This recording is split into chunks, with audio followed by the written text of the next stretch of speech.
So 80% of the time, the winner of Game 5 goes on to win a 7-game playoff series. Right. The math on that is just absolutely unforgiving. It really is. I mean, the stakes literally do not get any higher before an elimination game. So what happens when the most dominant, highly conditioned, 22-year-old athletic marvel on the planet steps onto that court for a pivotal Game 5, and his body just completely shuts down? It's a disaster. Exactly. So welcome to today's Deep Dive. Today, we are bringing you an exploration into a really fascinating piece of sports analysis that goes, way beyond the box score. Way beyond. They have some absolute basketball royalty on there. We're talking veterans like Melo, Vince, and T-Mac. Actual legends. Right. And they're dissecting the Spurs versus OKC series. Specifically, they're looking at Victor Wembanyama's performance in that crucial Game 5. Our mission today is to figure out what happens when a generational talent hits a wall. Yeah, and the contrast is really what makes this breakdown so compelling, because the world tunes in expecting to watch a superhero effortlessly lift the bus and save the day. Right, you just expect the spectacular to be routine with him. Exactly. But instead, what the source material reveals is a 22-year-old kid basically sweating through the suit, hitting a very human wall under just immense pressure. Okay, let's unpack this, because Wemby is the guy everyone expects to be a generational legend every single night. Every night. But in this game, he had a shockingly bad performance. Yeah. I mean, the stat sheet from this Game 5 is, frankly, brutal to look at. It's tough. He shot 4 for 15 from the floor. He finished with just 20 points, giving him his lowest field goal percentage of the entire series. Yeah, but there's a stat even worse than that. Right, maybe the most glaring stat of all. For the first time in this series, he finished with a negative plus-minus, a -8. Ouch. I mean, for a player whose mere physical presence usually dictates the entire flow of the game, a negative plus-minus is huge. It really is. It means his team was actually losing the battle during the minutes he was on the floor. Like, the opposing team was actively exploiting his presence rather than shrinking away from it. But, the veterans breaking this down, they didn't just read those numbers. They relied heavily on the eye test. Right, the things you can't put on a stat sheet. Exactly. They noticed things before the referee even threw the ball up for the opening tip. From the moment warm-up started, they observed that Wemby he looked lethargic. Yeah, they said he was just going through the motions. Right, he didn't have his usual pop, that explosive, effortless bounce he usually carries. And once the game actually started, that pregame lethargy, it translated into measurable lag. The veterans pointed out that he was consistently a step or like a split second behind the action. Which is a lifetime in the NBA. It is. He was late reacting to rebounds, late diving for loose balls, late altering shots on defense. At that elite level, your processing speed is everything. Right. A delay of even half a second means the window to contest a shot has already closed. I have to challenge this premise, though. I mean, we're talking about a 22-year-old elite athlete here. Sure. These guys have world-class nutritionists, sleep trackers, hyperbaric chambers. They've got trainers monitoring every single calorie they burn. How can a physical specimen like that possibly be physically exhausted just 5 games into a playoff series? What's fascinating here is that you cannot separate the physical battery from the cognitive load. Really? Yeah, they draw from the exact same energy reserve. The legends in our source material, they highlighted that Wemby looked like a young player who had this incredibly complex game plan downloaded into his head to execute against OKC, but the sheer weight of the moment just drained him. So it's a mental fatigue thing. Exactly. The mental stress of being the central pillar of an entire franchise in a pivotal Game 5, it spikes your cortisol. Your brain might know exactly what the defensive rotations are. Right. And your eyes might see where the loose ball is bouncing, but your nervous system is so overwhelmed by the pressure that the signals to your legs are actually delayed. Yeah. Yeah, the psychological burden essentially manifests as a physical lead in your shoes. So his brain is writing checks that his nervous system simply cannot cash. That's exactly it. Which brings us to the actual tactical consequences of that heavy-legged feeling. I mean, if his body is lagging behind his brain, where does a 7'4" guy actually hide on a basketball court? Nowhere. But he tries. Right? The lethargy caused this massive detrimental shift in where he decided to physically position himself during the game. Because physical exhaustion inevitably dictates your on-court geography. If you don't have the energy to fight, you retreat to spaces where the resistance is just, lower. And the numbers on this retreat tell a wild story. Yeah. Let's look at game 1 of this series. Wemby was an absolute monster inside the paint. Unstoppable. He scored 41 personal points, and 26 of those were right under the basket. He totally owned the interior. Yeah. But then we see this alarming trend line. In games 2 and 3, his paint points dropped to just 10. A huge drop. And by this crucial game 5, he only managed 8 points in the paint. 8 points. And because of this vanishing act, OKC ended up dominating the interior, outscoring San Antonio in the paint 46-38. Well, the veterans diagnosed the root cause of this instantly, right? Right. Because he was mentally and physically drained. He just settled. He stopped fighting. Exactly. He actively avoided the dirty, grind-out physical warfare that happens down on what players call the block, that painted area right near the basket. It's basically a wrestling match down there. It is. To score there, you aren't just running. You're engaged in a continuous wrestling match against guys who weigh 250 pounds. It's grueling. So Wemby drifted out to the perimeter toward the three-point line to just take jump shots instead. Here's where it gets really interesting. It's like watching a desperately tired boxer who completely abandons the inside fight. That's a good comparison. Right. When a fighter is exhausted, their arms feel like they're moving underwater. They don't want to get into the clinch, and they certainly don't want to lean on the ropes and absorb those heavy body blows. Because every hit drains the tiny bit of stamina they have left.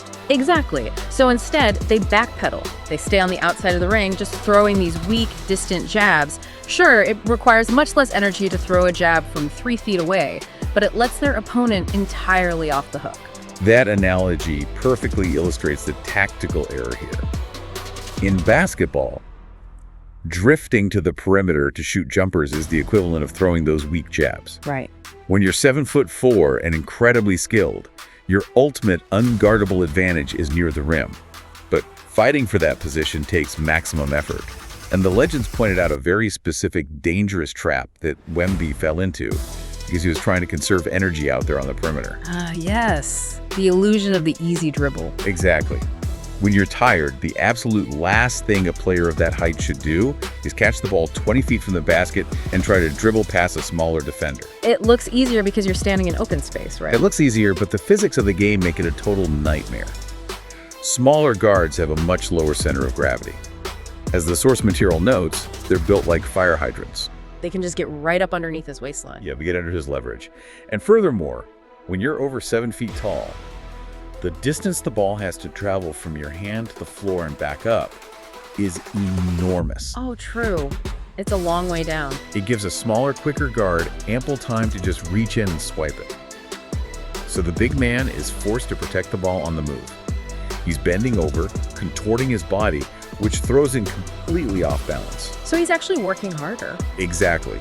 He ends up working twice as hard and burning more energy just trying not to lose the ball, which leads directly to the turnovers we saw in Game 5. So the energy he thought he was saving by avoiding the wrestling match under the rim, he ended up burning anyway by trying to weave through defenders who were constantly swiping at his knees. Spot on. The veterans argued that even if the defense pushes him off his preferred spot, Meaning they physically shove him further away from the basket? right? Even if he's a few feet further out than he wants to be, he still needs to anchor himself and operate from the inside. If he catches the ball in the post with his back to the basket, it only takes one single powerful dribble to get to the rim. Because he's just so massive. Exactly. He can use his frame to shoot over people without exposing the ball to smaller guards. One power dribble from the post is an infinitely more efficient use of a waning energy reserve than trying to play like a point guard on the perimeter. But you know, his decision to retreat to the perimeter didn't just hurt his own individual point total, it systematically destroyed his team's entire offensive ecosystem. Oh, absolutely. The legends talked extensively about this ripple effect. When Wemby is living in the paint, imposing his will, the opposing defense forms what is essentially an invisible shell around him. Where they physically have to shrink their formation inward to stop him. Exactly. Every single defender on the court has to keep one eye on him and take half a step toward the middle of the floor just to honor the threat he poses. And when that defensive shell collapses inward, the perimeter suddenly becomes this wide-open landscape for everyone else. It creates massive driving lanes for guards to cut to the basket. It gives the big man second-chance opportunities for offensive rebounds. And most crucially, it generates entirely uncontested three-pointers for his teammates. The source specifically highlights Champagny. Oh, wait. When the defense collapses on Wemby, Champagny gets wide open looks.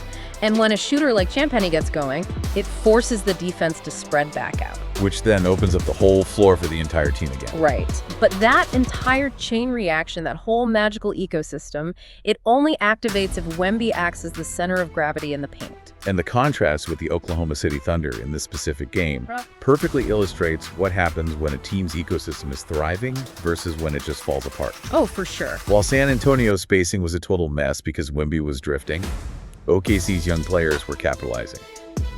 Jared McCain dropped 20 points in his first ever career playoff start, and Cadet got going and found his rhythm as well. McCain dropping 20 in his first start is incredible, but the source really zeroes in on Shai Gilgeous-Alexander, SGA. Yeah, he was phenomenal. He finished with an astonishing 32 points and 9 assists.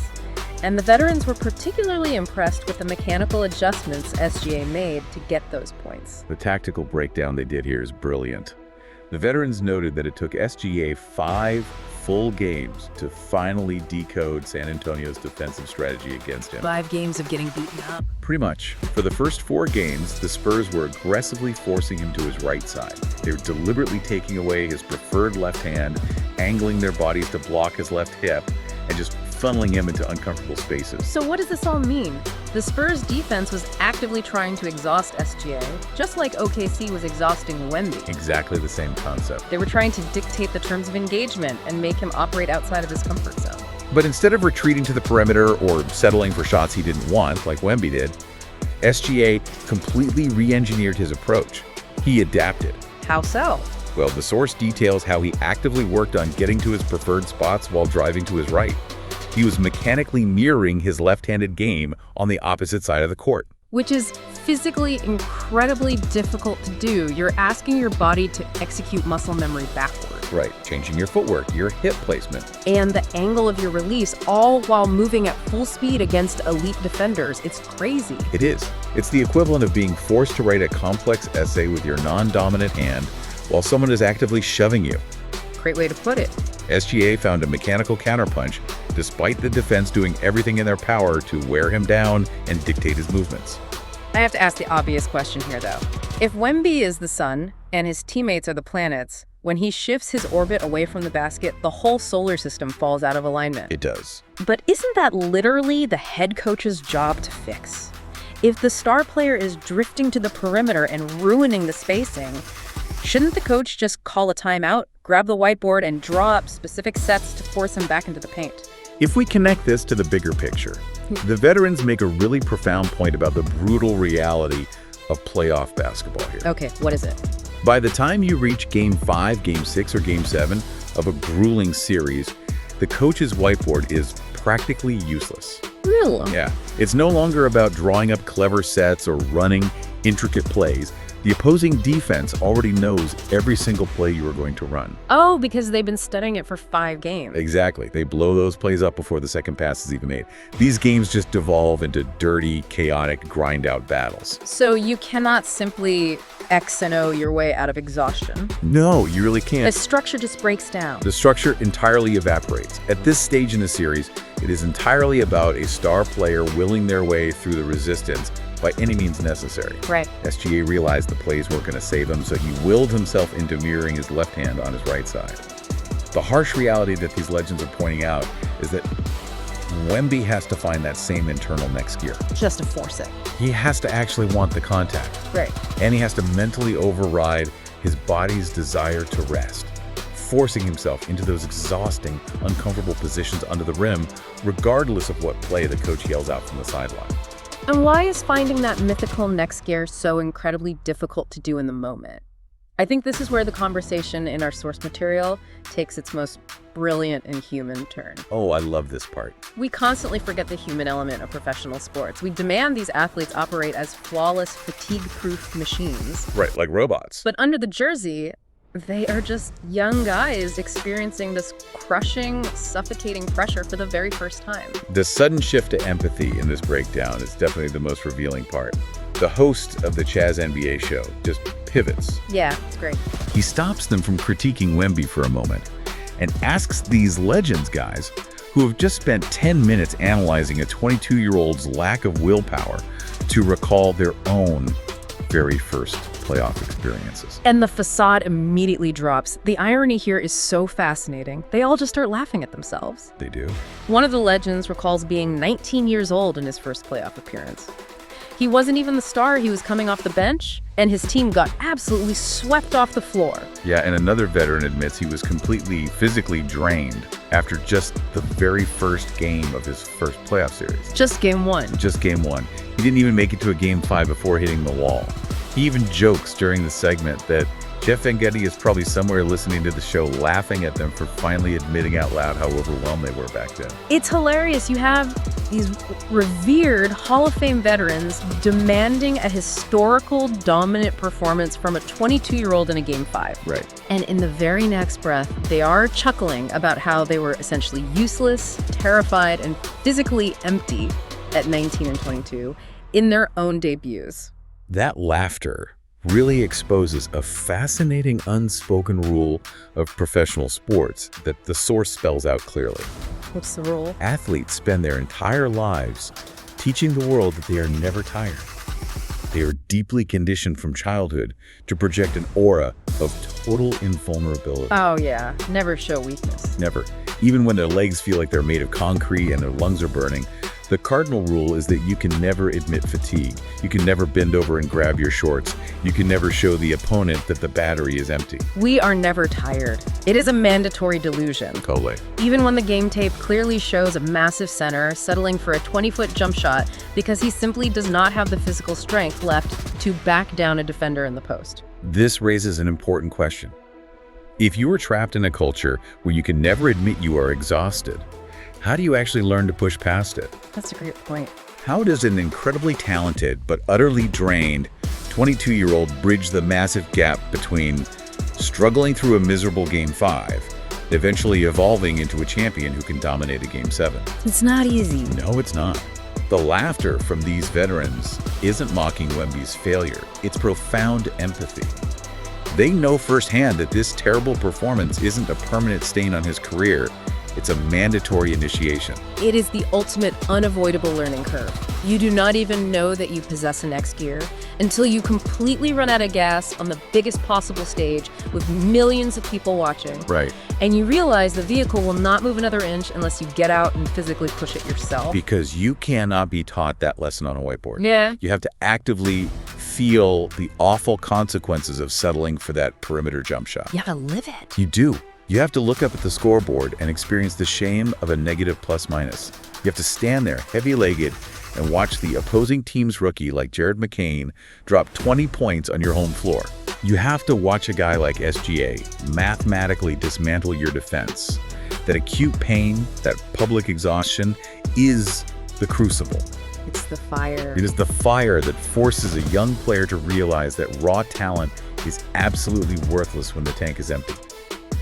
When talent fades, willpower is the only currency left that spends in a Game 5. Willpower is the only currency left. Wow. And you know, the lesson buried in this breakdown stretches far beyond the boundaries of a basketball court. Oh, absolutely. It translates to almost every high-stakes arena in life. Whether you are an athlete in the fourth quarter, or you are prepping for a massive, career-defining presentation at work, or you're in the final, grueling stages of a huge creative project. Right. Fatigue makes cowards of us all. It really does. When our nervous systems are overwhelmed, our physical batteries are drained, every single one of us naturally wants to settle for our own metaphorical jump shot. We all desperately want to take the path of least resistance. We opt to send the quick, passive-aggressive Slack message instead of picking up the phone to have the difficult, confrontational conversation. We accept the flawed first draft of a project because the thought of tearing it down and doing the tedious structural rewrite just feels like climbing a mountain. We want to avoid the inside fight. We naturally drift out to the absolute furthest perimeter of our responsibilities where it's safer and it just requires less energy. Yeah. But the real test, the mechanism that actually separates the consistently good from the undeniably great, is the ability to recognize that heavy feeling creeping in. It's catching yourself in the act of settling and consciously forcing yourself to step back into the pain. Right. You have to choose to do the dirty, grind-out work precisely at the moment you least want to do it. Because the pain is where the ultimate advantage lies. Engaging in that friction is the only way to collapse the resistance around you and open up the floor, regardless of what arena you are competing in. It's about acutely knowing what your default setting is when you are running on empty and having the sheer willpower to consciously override it. Which leaves us with a lingering thought I want you to mull over today as you go about your routine. If exhaustion truly is the ultimate truth serum for our habits, what default behaviors do you automatically fall back on when your battery is completely at zero? That's a tough one. It is.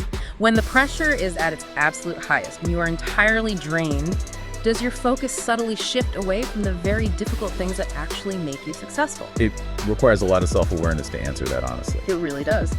But until next time, recognize when you're drifting, refuse to settle for the easy jump shot, and we'll catch you on the next deep dive.